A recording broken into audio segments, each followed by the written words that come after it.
어제도 우리 저녁에 만났잖아요. 예, 그렇습니다. 분위기 어떻습니까?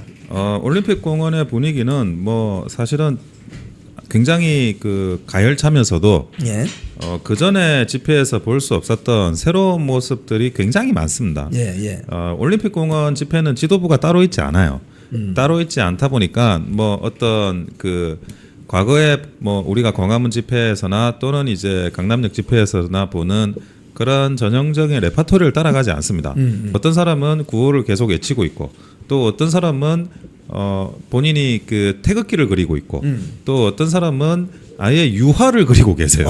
예, 아마 그 SNS에서 많이 보셨을 텐데 예. 태극기 형상의 그 태극 문양 안에 사람 얼굴이 담겨져 있는 유화를 또 그리고 있고 어떤 사람은 첼로 가지고 와가지고 첼로 연주를 하고 있어요. 첼로 연주 봤습니다. 예, 예. 첼로 연주로 애국가 연주하거나 또 다른 노래를 이야기하면서 연주를 하면서 또 그렇게 사람들로부터 어떤 지지를 이끌어내고 있고 굉장히 자유롭게 자기들이 생각하고 있는 그런 주장들을 형태에 얽매이지 않으면서도 계속 그 지속적으로 집회에서 본인들의 목소리를 내고 있었습니다. 그리고 점점 사람이 많아지고 있고 예.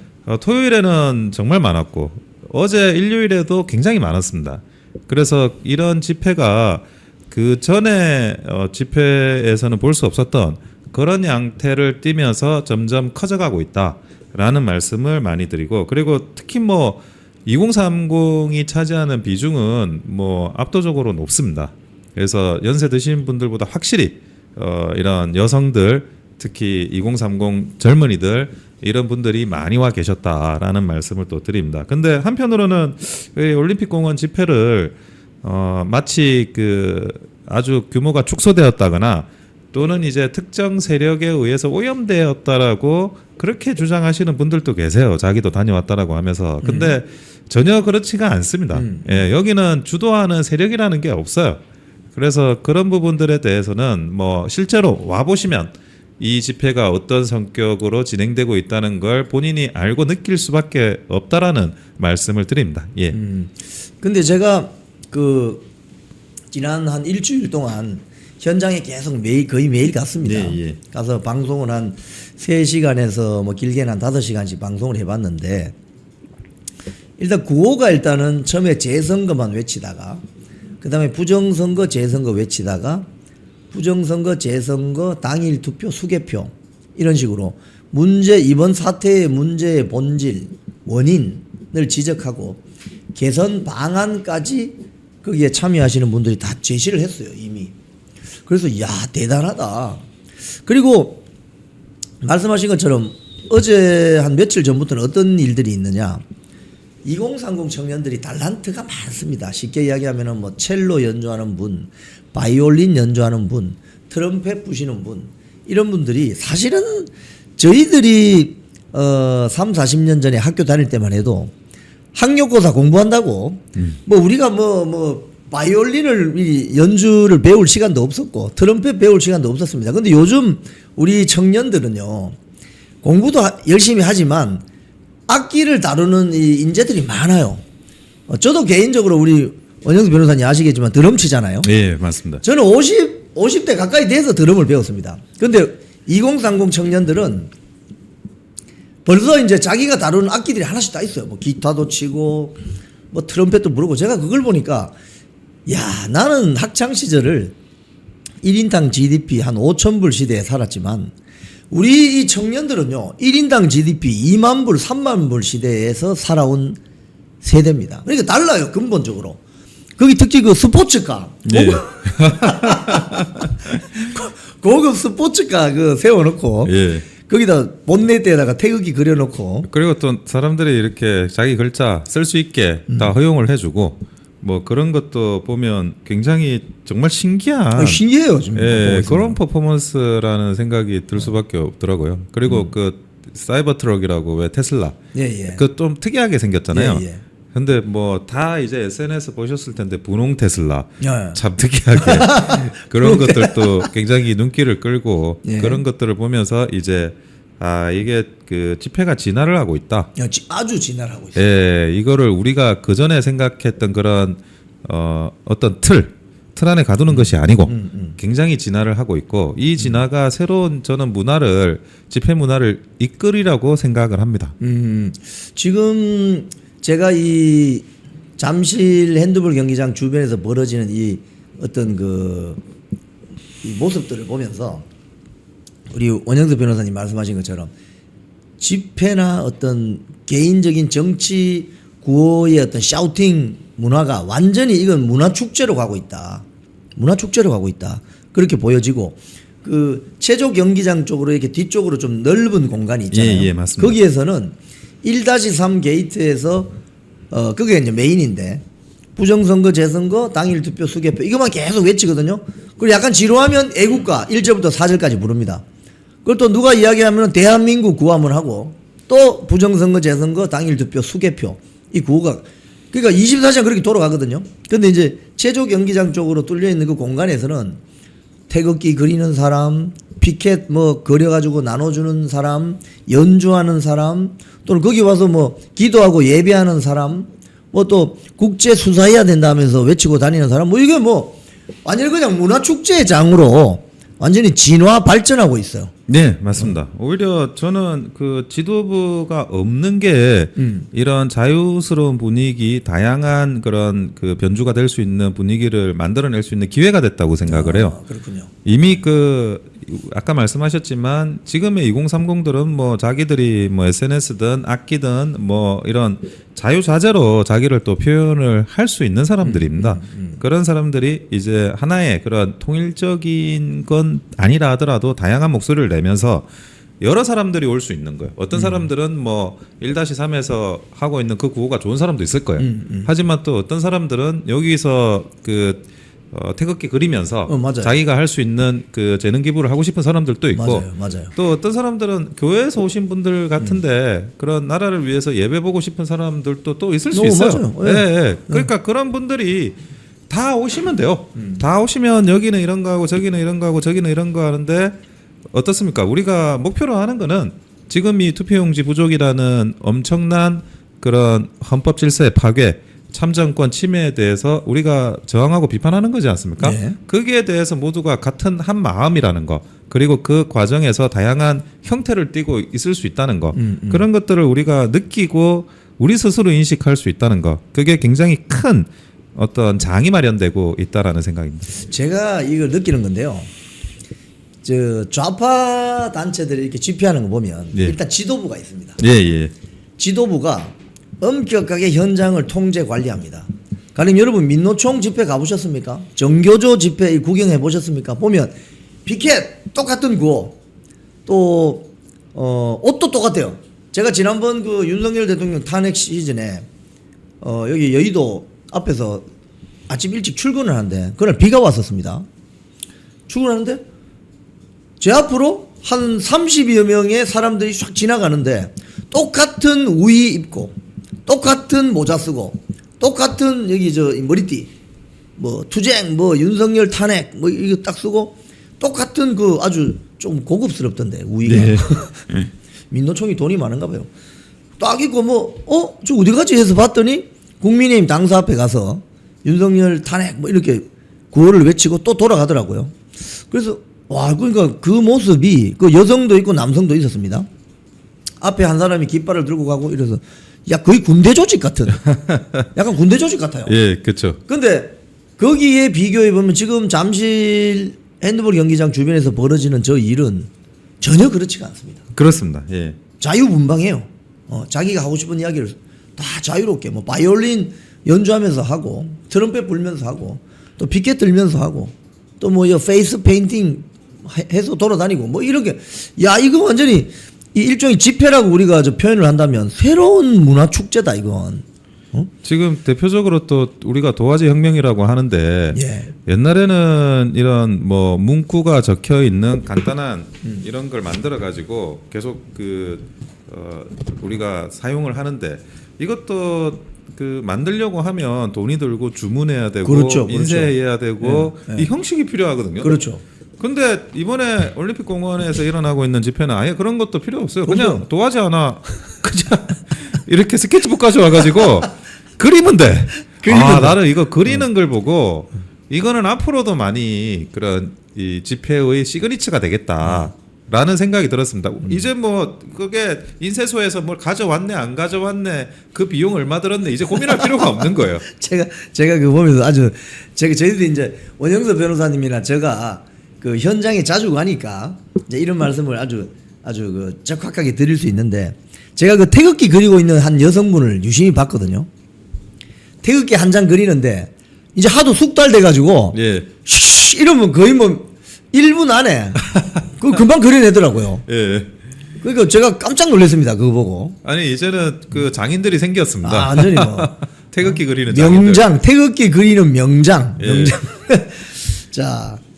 자, 이렇게 분위기는 이렇게 가고 어제도 제가 거기 가서 이제 원영수 변호사님도 만났지만 신동욱 최고위원도 나와가지고 예. 이렇게 둘러보고 민심을 들어보는 그래서 많은 또 유튜버 대표들께서 막 신동욱 최고위원 막 다니다가 저하고 눈이 마주쳐가지고 아 선배님 이래서 제가 우리 야외 스튜디오 있지 않습니까? 예. 거기서 방송도 좀 하고 했는데 오늘 최고위원회에서 아주 뭐 이걸 뭐라고 해야 될지 양양자 최고위원이 좀비 지도부는 총사퇴하자 이거 어떻게 생각하십니까?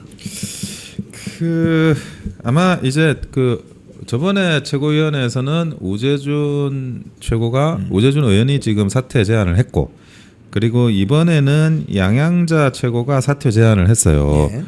근데 뭐 장동혁 대표에 대한 사퇴 제안이나 사퇴 압박이나 이런 것들은 예견되는 바긴 해요. 예. 왜냐하면 이미 그 원내대표 선거에서도 예. 김도부 의원이 물론 정점식 의원이 원내대표가 선출되긴 했지만 김도부 의원도 굉장히 많은 표를 받았습니다. 김도부 의원이 대표적인 이제 친한계 의원이지 않습니까? 그렇죠. 예. 그러니까 워낙 그 받은 의석수가 많다 보니 그런 이제 자기들의 별도의 움직임은 있을 거라고 충분히 그거는 예측이 되는 부분이었어요. 예. 그래서 뭐 우재준 의원이 한마디 하고 이제 양양자 의원이 한마디 한 것 같은데 저는 여기서 신동욱 의원의 입장이 굉장히 중요하다. 지금 그 우리 당은 당규상은 예. 최고위원 선출직 최고위원 4명이 사퇴를 하면 비대위 체제로 전환되게 돼 있습니다. 그렇죠. 예. 그러면 지금 우재준 양양자는 본인이 사퇴 의사를 이미 표시를 했고 사퇴 의사 표시를 안 한 사람이 김민수 그리고 신동욱 그리고 저기 김재원 의원 이 3명이에요. 예. 근데 여기에서 신동욱 의원이 왜 중요하냐면 예. 신동욱 의원은 현역 의원입니다. 예. 신동욱 의원은 현역 의원이고 그리고 좀 있으면 아마 의총이 소집되는 것 같은데 예. 그 의총 소집에서 자기가 의견을 낼 수 있는 사람이에요. 예. 예, 그리고 의원들하고도 계속 의사소통을 하고 있는 분이지 않습니까? 그러면 만약에 그 장동혁 대표의 사퇴를 본인이 원하지 않는다 그러면 신동욱 최고가 중요한 롤을 해야 돼요. 예, 원내에서 의원들을 설득해 나가고 그리고 의총에서도 자기의 발언을 하고 예. 그리고 특히나 김민수 최고가 뭐 사퇴할 일은 없는 거니까 신동욱 최고가 사퇴를 안 하면 결국 그 사퇴를 통한 최고위원 사퇴를 통한 비대위 전환은 발생하지 않습니다. 예. 그래서 그 신동욱 의원이 각별히 이건 뭐 나머지 뭐 우재준 양양자 이런 분들이야 과거에도 그 전당대회에서도 그 우재준은 뭐 친한계였고 양양자 최고도 친한 쪽의 어떤 그 제스처를 하지 않았습니까? 예. 그래서 그게 이제 그분들이야 뭐 그럴 거라고 생각을 했는데 예. 신동욱 의원이 여기서 중심을 잡아야 돼요. 예, 신동욱 의원이 만약에 중심을 잡지 않고 뭐 본인이 그런 어떤 사퇴 쪽으로 이 추를 기울게 되는 순간 이거는 이제 걷잡을 수가 없는 거거든요. 물론 이제 김재원 의원이 있지만 김재원 의원은 최고 의원이긴 하지만 현역 의원은 아니에요. 현역 의원들이서 지금 의총에서 이렇게 분출되고 있는 그런 이제 그 장동혁 대표의 사퇴 논의를 막아야 되는 핵심적인 역할을 해야 될 사람은 신동욱 의원, 신동욱 최고입니다. 지금 사실은 그 지난번에 그 당헌 당규가 개정이 되어서 네. 최고위원이 한 명 사퇴하면 네. 다시 보궐로 해서 뽑을 수 있게 돼 있지 않습니까? 그거는 예. 어떻게 됩니까? 그거하고는 이게 좀 케이스가 다른 게 예. 동시 사퇴를 이야기하는 거예요. 4명. 4명 동시 사퇴하면 그 즉시 비대위이기 때문에 그 보궐로 뽑을 수 있는 지도부가 사라진 겁니다. 그러니까 4명이 동시에 사퇴하면 동시에 사퇴하면 더 이상의 그 현재의 지도부는 그 생명이 유지되지 못하고 예. 그대로 비대위 상태로 넘어가고 당장 이제 원내대표가 권한 대행을 하고 예. 정점식 원내대표 권한 대행을 하고 본인이 비대위로 갈지 말지 아니면 비대위를 자기가 비대위원장을 할지 말지 이런 걸 정해야 되는 수순으로 가는 겁니다. 근데 한 명, 두 명 이렇게 사퇴를 하는 그 개인 사정에 의한 사퇴가 있을 수 있어요. 예. 예, 그렇게 되는 상황에 대해서는 이제 보고를 뽑는 거고 지금 네 명이 동시에 사퇴하면 보고를 뽑아가지고 보충한다는 개념이 없습니다. 지금 아까 그 김민수 최고위원 그 페북 글 다시 한번 올려줘 보실래요? 김민수 최고위원이 아까 네. 그 최고위원이 끝나고 나서 본인의 페북에다 이런 글을 썼습니다. 한번 제가 노출시켜 드리겠습니다. 이거는 어떻게 보십니까? 그러니까 두 명이 사퇴를 하면 보궐선거를 하면 돼요. 근데 양양자, 우재준 이분들도 자기가 따로 사퇴하겠다는 게 아니고 예. 같이 사퇴하자는 주장을 하는 거잖아요. 같이 사퇴. 같이. 예, 같이 사퇴를 하면 보고를 뽑을 지도부가 사라지면서 예. 그 비대위 체제로 전환이 됩니다. 어허. 예. 같이 사퇴를 하게 되면. 그러니까 같이 사퇴하지 말고 양양자, 우재준 당신들은 먼저 사퇴해라. 그럼 우리는 보궐 뽑아서 갈게. 그거는 둘만 사퇴하는 경우 동시에. 넷이 동시에 사퇴하면 비대위예요. 김민수 최고위원의 말은 이제 그거군요. 지금 뭐 절이 싫으면 중이 떠나라. 그렇죠. 그러니까 양양자, 우재준이 알아서 나가라. 그러면. 알아서 나가면 되지. 왜 그 장동혁 대표나 전체 지도부를 사퇴하고 비대위를 만들려고 하느냐. 그건 안 된다라는 지금 이야기를 하는 거고. 예. 아니 양양자, 우재준이 그 최고위원 개별적으로 사퇴하고 나면 네. 저 최고위원 뭐 저 선거하면 저 도전할 사람 많을 것 같은데요. 개별 사퇴하면 보고를 하면 전국위원회에서 뽑는데 네. 그러면 뭐 당연히 많은 사람들이 나와가지고 뽑히겠죠. 예. 그래서 그거는 결론을 보충할 수 있습니다. 그렇죠. 예. 뭐 어차피 최고위원 나오면 언론 노출도 많이 되고 예. 뭐 장동혁 지도부의 어떤 노선에 찬성하는 또 세력들이 많이 있으니까 그러니까 저 최고위원이 꼭 그 국회의원이 아니어도 되는 거 아닙니까? 최고위원은 당원이기만 하면 됩니다. 그죠. 당원이기만 하면 당직에 대해서는 피선거권이 있어요. 출마를 할 수 있습니다. 그렇군요. 그거 예. 좋은데요. 예. 당원이 아니 배지 달았다고 더 눈치 보는데 당원인 사람들이 우재준, 양양자 나간 자리에 최고위원 보궐선거 출마해가지고 어차피 장동혁 지도부 임기가 내년 8월까지니까 뭐 그것도 괜찮을 것 같은데요. 근데 우리가 뭐 언론이나 이렇게 논의를 할 때는 예. 뭐 배지도 중요하고 선출직 당직도 중요하긴 한데 예.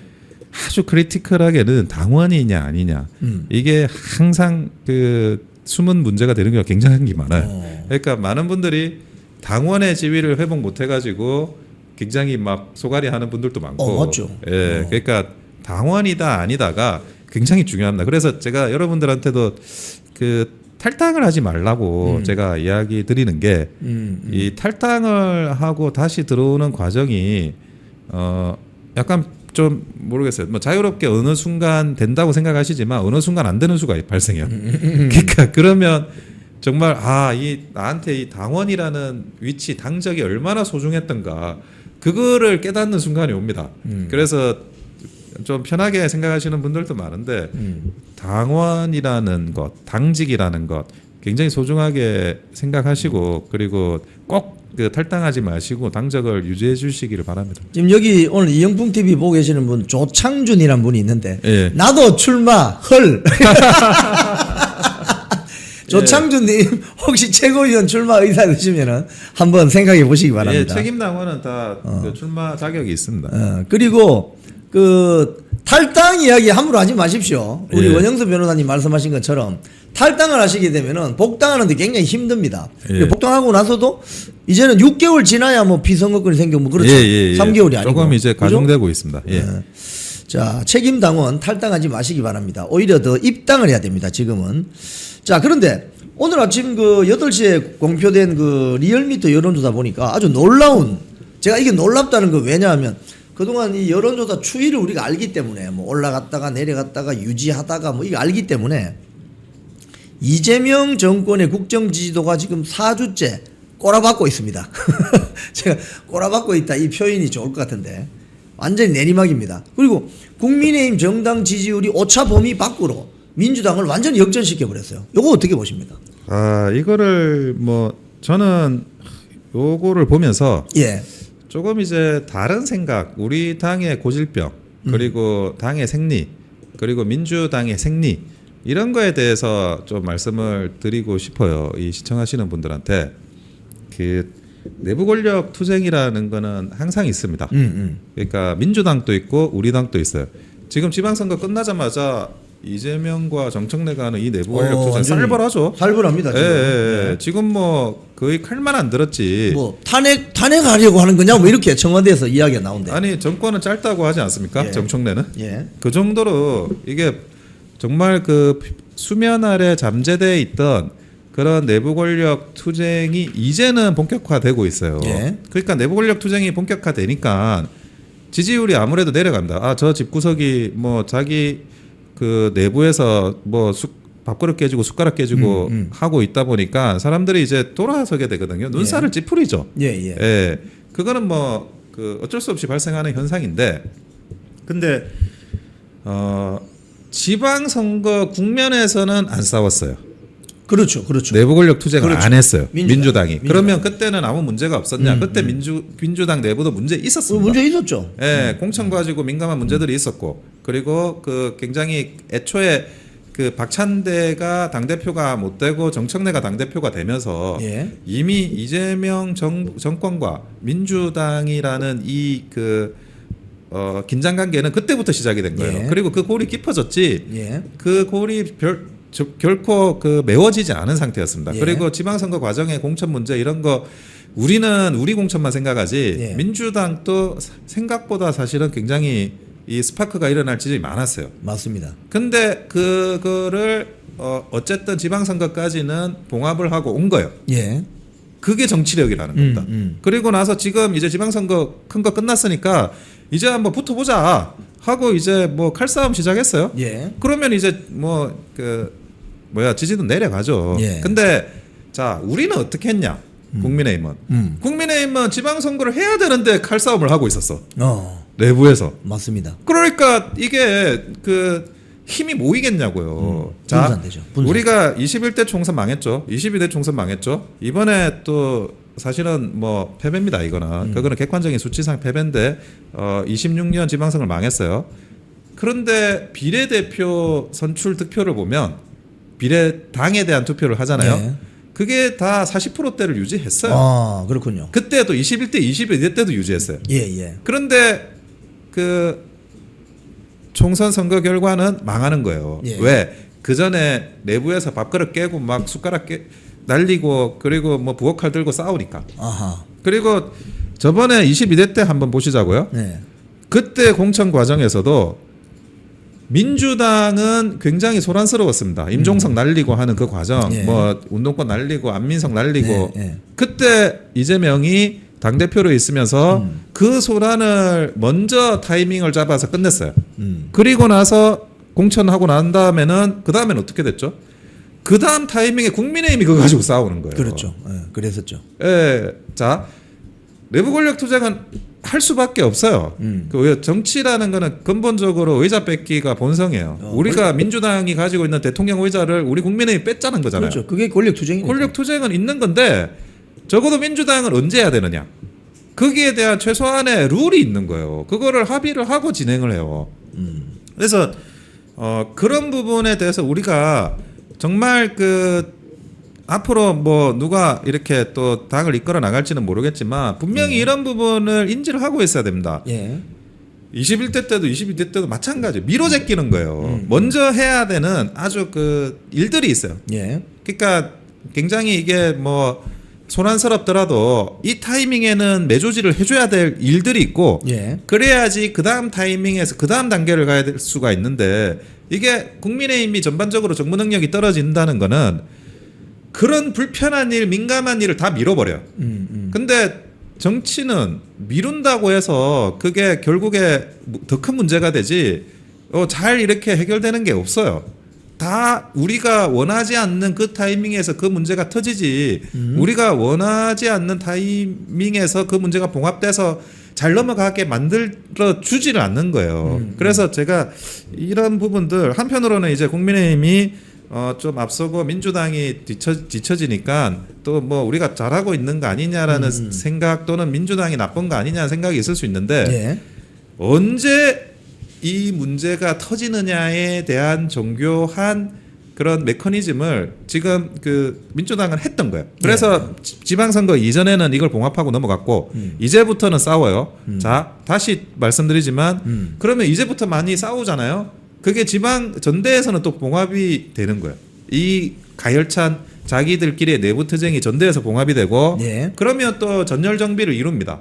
그런 전열 정비를 이룬 상태에서 물론 이제 뭐 우리가 내일의 정치도 알 수 없기 때문에 그 이후에 뭐가 일어날지 모르겠지만 어쨌든 한 번 매조지 한 다음에 그 전열 정비가 이루어진 상태에서 총선을 향해 또 달리는 거예요. 근데 그런 것들을 이게 제가 뭐 방송 때도 아주 중요하게 말씀을 항상 드리는데 정치에서 제일 중요한 건 시입니다. 시. 타이밍. 예. 타이밍. 한번 보세요. 사병혁파가 정도전이 말할 때는 불이지만 이방원이 말할 때는 정의가 되는 거예요. 그러니까 같은 내용이 이 불의와 정의가 그 타이밍에 맞춰 가지고 전개가 되는 건데 지금 우리가 이 어느 타이밍에 우리는 존재하느냐. 예. 오늘 이슈가 있죠. 예. 내일의 이슈도 있어요. 근데 그것이 지금 그 국민의힘이 원하는 다음 목표는 뭐죠? 예. 총선 승리죠. 그렇죠. 총선에 승리하기 위해서 그거를 역산해 가지고 오늘은 뭘 해야 되냐? 총선 승리를 하기 위해서 2년 뒤에 그리고 내일은 뭘 해야 되냐? 한 달 뒤에는 총선 승리를 하기 위해 우리는 뭘 하고 있어야 되느냐?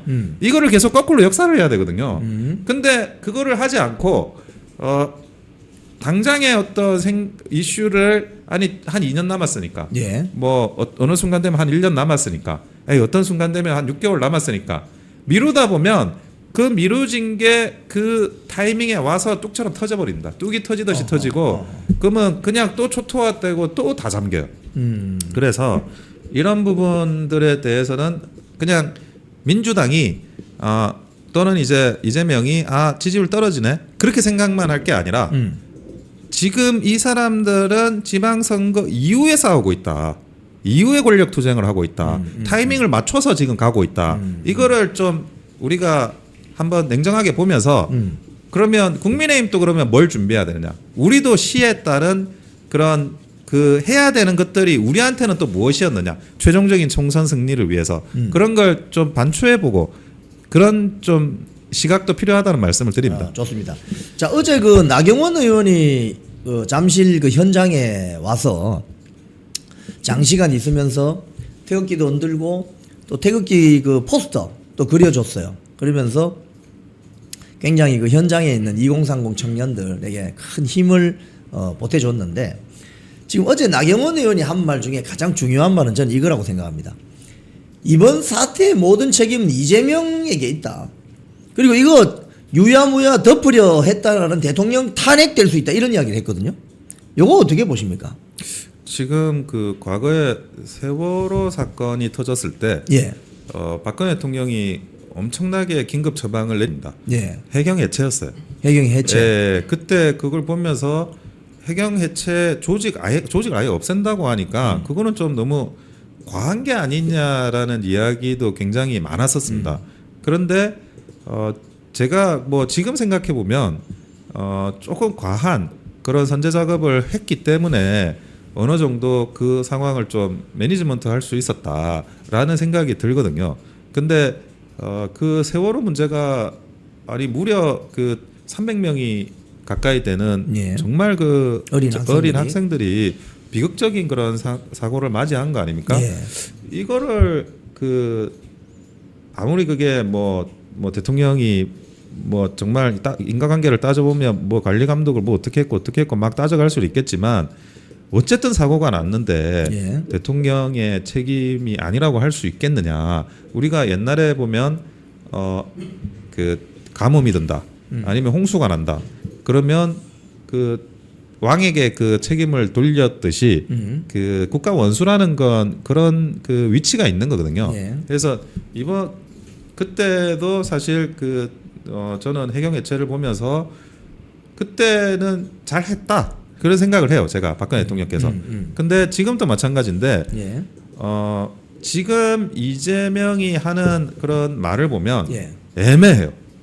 딱 뭘 어떻게 하겠다라는 게 없고 없고. 예, 약간 눈치를 보는 액션이 많은데 어허. 근데 눈치를 보는 액션, 눈치를 보는 어떤 모면으로 하기에는 이 상황이 굉장히 커지고 있습니다. 지금 뭐 단독 보도가 나오고 있지만 그런 전산 오류 입력이나 이런 것도 나왔잖아요. 예. 전산 오류 입력은 그건 부정선거죠. 그 부정선거지. 예, 예. 우리가 부정선거라고 이야기할 때는 그 투표수 증감을 시키는 거예요. 예. 증감 시켰잖아요. 그렇죠. 증거시켰죠. 그 부정선거예요. 인위적으로. 그거를 뭐 그 어떤 기획이 있느냐, 거대한 세력이 있느냐, 그거는 그 다음 문제고. 그러니까 입력 오류라고 하는 것 자체가 우리 원영수 변호사님 법조인이니까 이 부분 좀 어떻게 보시는지.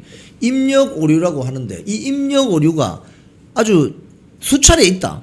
그럼 이게 약간 범죄 의도가 있다 이러면 이게 전산 조작되는 거 아닙니까? 그렇습니다. 그러니까 과거에 그 수개표를 하고 뭐 그런 선관위의 시스템상 있을 수가 없다. 투표수 증감이라는 게 그게 선관위가 계속 주장하던 거였어요. 그렇죠. 근데 아니 이렇게 막 투표수를 개수를 해놓고 마지막에 입력만 엉뚱하게 하면 그게 다르게 계산이 되네. 그렇죠. 그게 이미 지금 입증이 된 거잖아요. 전산 조작이지 뭐 그게. 네, 그런데 이걸 어떻게 부정선거가 아니라고 이야기를 하냐고요. 그래서 저는 그런 것들까지 더해지고 그리고 뭐 이번에 투표소 용지 부족이나 투표소 용지 부족이 일부 있었다는 걸로 돼 있지만 갈수록 그 투표 수가 늘어나고 있어요. 예. 그러니까 투표소가 점점 늘어나고 있는 이런 상황에서 그러면 이거를 뭐 현실적으로 뭐 어떻고 뭐 선관위가 뭐 업무가 과중되고 이런 식으로 덮을 수 있냐? 저 불가능하다고 보거든요. 결국에 이재명이 아마 외국 가면서 이거 어떻게 처리하지라는 생각을 하고 있을 거예요.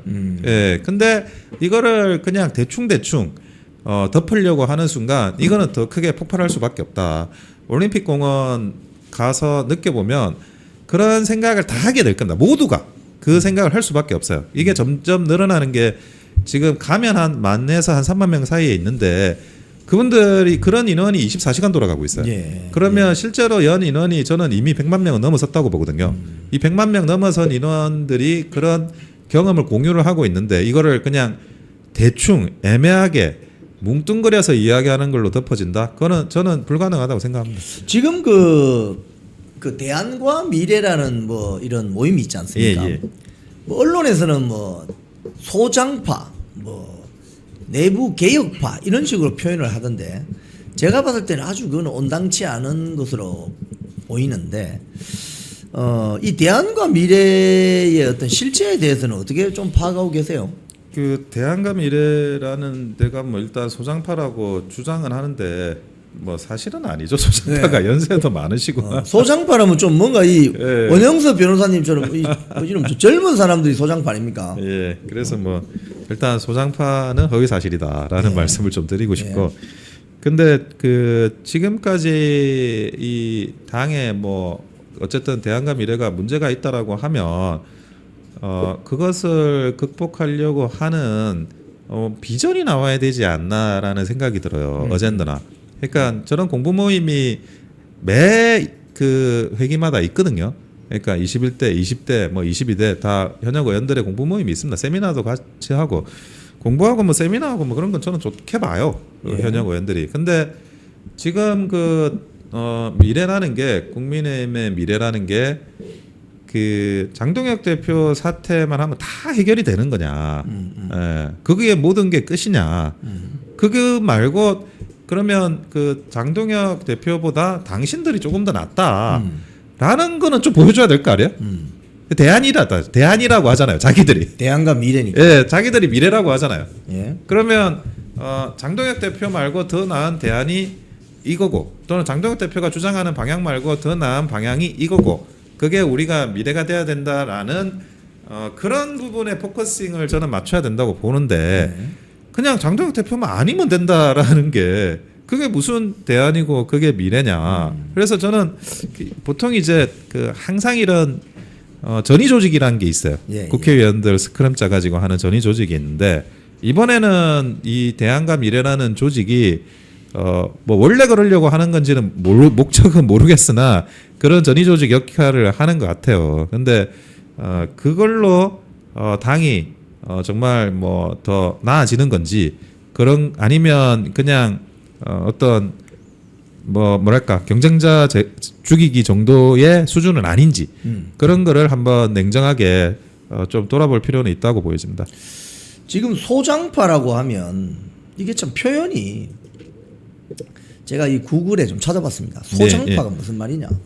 정치, 학계, 관료, 기업 등 특정 조직 내에서 나이가 젊고 혈기가 왕성하며 비판적 시각과 개혁적 성향을 가진 집단을 뜻한다. 이게 소장파입니다. 근데 대한과 미래가 이거 소장파 맞습니까? 이 기준에 따르면 일단은 나이 기준은 안 될 것 같습니다. 나이 기준. 예. 나이 기준으로 왜 안 되죠? 그 멤버들이 그런가요? 아니 뭐 다 60 전후시니까 예. 권영진 의원이나 뭐 이상권 의원이나 권영진은 예. 다 요거 한번 제가 카톡에 올린 거 한번 우리 한번 띄워 주십시오. 소장파의 뜻이 뭐냐? 소장파의 뜻이 뭐냐라고 했을 때 제가 방금 읽어드린 것처럼 이 구글에 나오는 겁니다. 소장파의 뜻이 뭐냐? 정치 이게 이제 학계, 관료, 기업 등 특정 조직 내에 한번 봅시다. 제가 읽어보겠습니다. 소장파. 나이가 젊고 혈기가 왕성하면서 비판적 시각과 개혁적 성향을 가진 집단이다. 주류를 차지하는 기성세대나 보수적이고 안정지향적인 세력인 노장파 혹은 원로파와 대비되는 개념으로 자주 쓰인다. 주요 특징과 역할, 개혁 요구, 기성주류 세력의 관습에 의문을 제기하며 당이나 조직 체질 개선을 강력히 요구한다. 당내 비판 세력, 주로 내부적인 잘못이나 민심과의 이반을 날카롭게 지적하며 쓴소리 담당 역할을 한다. 근데 지금 장동혁 지도부가 소장파 같은데. 이 개념이 나이가 다르네요. 더 젊죠. 예, 예? 장동혁 대표 지도부도 그렇고. 예. 장동혁 대표가 지금 69년생 아닙니까? 예. 그러니까 김민수 최고가 지금 78년생이니까 그렇고. 78년생이고, 예. 그러니까 소장파는 장동혁 지도부가 소장파고 대한과 미래는 원로파. 노장파 같은데요. 자, 그런데 김용태 뭐 자칭 소장파 김용태 부정선거 이용하지 마라. 이런 내부 분탕자들은 앞으로 어떻게 좀 대응을 해야 되겠습니까? 그래서 지금 현재 뭐 그래요. 그 국회의원이 가지고 있는 기득권이라는 게 예. 4년 동안은 못 건든다는 거예요. 4년 동안 건드리지를 못한다. 4년 동안은 어쨌든 독립된 헌법기관으로서 뭐 일단은 국회의원이 되면 그 사람이 가지고 있는 여러 가지 권한 중에 몇 개가 있는데 그게 굉장히 중요한 권한인데 하나는 모든 자료를 요청할 수 있어요. 자료 제출 거. 예, 제출 요구. 정보를 다 정보에 접근하는 거. 두 번째는 무슨 말이든지 할 수 있어요. 그러니까 면책 특권이 있죠. 내가 한 모든 말에 대해서 국회의원의 활동이면 민사상, 행정상, 형사상 모든 책임에서 면책이 돼요. 그래서 그게 또 두 번째 특권인데 이거는 이제 법적으로 있는 특권이고 그 현실적인 특권이 뭐냐? 국회의원이 말을 하면 기사를 써줍니다. 언론 보도가 되죠. 너무나 잘 아시죠? 예, 언론 보도가 되죠. 좋은 말을 해서 써주고 나쁜 말을 해서 안 써주고도 아니고 국회의원이 말을 하면 써주게 돼 있어요. 예, 제도권. 어디라도 받게 돼요. 그렇죠. 예, 그래서 그 제도권의 언론들이 어떤 식으로든지 받는다는 거. 그래서 그게 거대한 이제 확성기가 돼가지고 빅스피커죠. 예, 그 자체적으로 움직일 수 있다. 그래서 우리가 국회의원 공천 잘해야 되고 국회의원을 잘 뽑아야 되고 그 좋은 국회의원으로 정당을 구성을 해야 됩니다. 국회의원 한 명 한 명이 가지고 있는 힘이 그 정도로 막강하니까. 그래서 물론 이제 김용태 의원은 나이상은 소장파가 많네요. 젊으니까. 김용태는 소장파인 것 같습니다. 예. 나이가 젊고 혈기왕성하다. 예, 소장파가 맞는 것 같고. 그래서 뭐 김용태 의원이 가지고 있는 그런 시각이나 그런 것들이 뭐 일부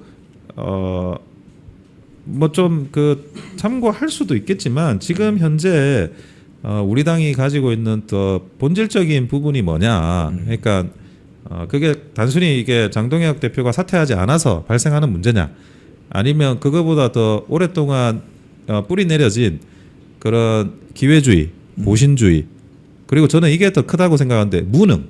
정무적인 무능함, 그런 것들이 장동혁 대표가 아닌 그 장동혁 대표를 둘러싼 그런 그 주위의 뭐 의원들이든 뭐 또는 이제 각 그런 국민의힘 내부에 형성하고 있는 사람들 세력들이 있지 않습니까? 네. 거기에는 없었나 이걸 좀 돌아봐야 되는 부분이 저는 굉장히 많아요. 전반적으로 다 무능하거든요. 예. 예, 당이.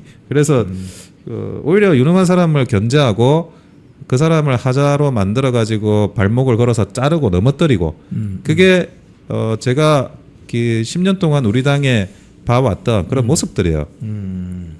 유능하면 유능할수록 잘립니다. 유능하면 유능할수록 당에서는 이제 그런 사람들을 배척해요. 그게 10년 동안 이게 진행이 되면 당이 정상적인 당이 되겠습니까? 아, 유능한 사람을 왜 잘라냅니까? 그 자기를 위협하거나 견제될 수 있다고 생각하니까. 그게 만성화돼 있어요, 우리 당은. 근데 이게 아까 제가 얼핏 지금 이재명이 뭐 인사하는 거를 말씀하시는 거 들었는데 예. 밖에서 예. 적어도 민주당은 일종의 마일리지 개념이 있어요. 네, 마일리지. 당에서 열심히 하면 열심히 하면 그게 물론 이제 그거 가지고 다 되는 건 아니지만 그래도 적어도 당에 공헌하는 사람들 애쓴 사람들이 그래봤자 안 된다라는 생각을 가지지 않도록 최소한의 인사를 해요. 그게 필요하거든요. 예. 근데 지금은 그게 다 무너졌고 저는 그거를 기원을 따져보면 박근혜 대통령 탄핵 때 그 이후로 저는 이 혼돈이 시작됐다고 생각을 해요. 저는 뭐 그 전에 박근혜 대통령 탄핵 전에 2016년에 입문해가지고 한 1년밖에 없어가지고 그 이전 상황을 내가 잘 모르는데 예. 이런 이야기를 하면 적어도 박근혜 대통령 이전에는 최소한 그게 살아 있었다는 거예요. 예. 기강이. 예. 근데 탄핵되고 나서 뭐 이상한 외부에서 와가지고 빈집털이 하듯이 하는 그게 반복되고. 비대위. 예, 그리고 그 고생한 사람들 그리고 능력 있는 사람들이 뭐 갈려나가고. 그리고 경력 관리나 이런 것들이 되지가 않을 정도로 정말 시궁창에 처박히고 그런 것들이 아주 오랫동안 한 10년 돼 있으면 제가 볼 때는 글쎄 엔비디아나 애플도 한 10년 동안 인사를 그렇게 굴리면 회사 망합니다. 망하죠. 예, 근데 국민의힘이 그게 정상적으로 가동이 될 수 있느냐. 근데 한번 보세요. 사실은 정말 당원들이 지지자들이 이렇게 박근혜 대통령 탄핵 이후에 우리 당이 정상 가동이 안 되는 상태임에도 굉장히 애정을 가지고 지지를 해준 거예요. 이게. 예. 그 애정을 가진 지지를 정말 이건 굉장히 탁월했어. 정말 내가 국민의힘이 이런 수를 쓸 줄은 내 예상을 못했어. 역시 뭐 정치는 아무나 하는 게 아니야. 국민의힘이나 국민의힘 정치인들이 다 이런 걸 다 준비하고 묘수가 있었어. 예.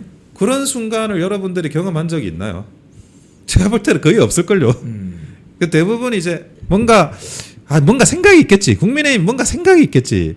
그랬는데 생각이 없었구나. 이런 거를 확인을 해왔던 그런 오랜 시절이 계속 반복되고 있는데 근데 뭐 이거는 뭐 누구 잘못이다를 떠나기 전에 누군가를 잘못이다라고 외치는 그 사람부터 내 잘못은 없었냐 하는 생각을 해볼 필요는 분명히 있다고 보여집니다. 자, 좋습니다. 오늘 원영섭 변호사님 잠실 핸드볼 경기장에 매일 출근하시는 저녁에 원영섭 변호사님 모시고 말씀 나눠봤습니다. 우리 마지막으로 시청자님들께 한 말씀 부탁드리겠습니다. 예, 점점 날씨가 더워지고 있습니다. 저희 올림픽 공원에 계신 분들 아직은 뭐 괜찮은 것 같은데 사실 뭐 장마나 태풍 이런 게 6월과 7월로 넘어가는 과정에 있지 않을까 굉장히 우려가 됩니다. 안전사고 같은 게 굉장히 우려가 되고 모쪼록 좀 그런 안전사고나 이런 걸 주의할 수 있도록 집회 나오시는 분들도 잘 준비를 하시고 그리고 그런 날씨와 기상의 변화 이것은 예측하기가 쉽진 않아요. 일기예보를 보더라도 그런데 그래서 그런 것들을 잘 보면서 참고하시면서 안전하고 그런 또 의미 있는 그런 집회가 이루어지길 바랍니다. 항상 제가 말씀드리지만 정치는 머리보다 머리수가 중요합니다. 예, 그래서 혹시라도 지나가시는 분이 있으시면 뭐 꼭 오래 있으실 필요는 없고 뭐 10분이든 30분이든 이렇게 한 자리를 좀 차지해 주시는 그런 모습을 소망하도록 하겠습니다. 감사합니다. 콩TV를 사랑하시는 시청자 여러분, 대한민국은 지금 체제 전쟁 중입니다. 연성 파시즘 체제로 갈 것이냐 아니면 자유민주주의 체제를 지킬 것이냐, 이를 위해서는 결단과 용기가 필요합니다.